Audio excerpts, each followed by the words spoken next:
राज्यातील पत्रकारांसाठी एक दिलासादायक बातमी आली आहे। महाराष्ट्र राज्य मार्ग परिवहन महामंडळाने पत्रकारांच्या एसटी प्रवासावर असलेली 8000 किलोमीटरची मर्यादा हटवण्याचा निर्णय घेतला आहे। ही घोषणा खुद्द परिवहन मंत्री प्रताप सरनाईक यांनी पत्रकार संघटनांशी झालेल्या बैठकीत केली। आतापर्यंत अधिस्वीकृतीधारक पत्रकारांना लालपरीच्या साध्या, निम आराम व शिवशाही बस सेवांमध्ये मोफत प्रवासाची सवलत मिळत होती। मात्र त्यावर 8000 किलोमीटरची मर्यादा होती, जी अनेक ग्रामीण व दुर्गम भागात काम करणाऱ्या पत्रकारांसाठी मोठी अडचण ठरत होती। परंतु आता ही मर्यादा रद्द होणार आहे आणि पत्रकारांना कोणत्याही प्रकारच्या एसटी बसमधून अगदी शयनयान आणि आसनी बसेस सुद्धा मोफत आणि बिनधास्त प्रवास करता येणार आहे।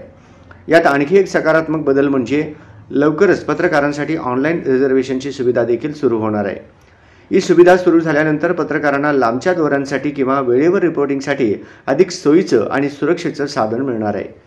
या निर्णयामुळे पत्रकारांना त्यांच्या जबाबदाऱ्या पार पाडताना शासनाकडून मिळणारा हा सहकार्याचा हात फार महत्त्वाचा ठरणार आहे।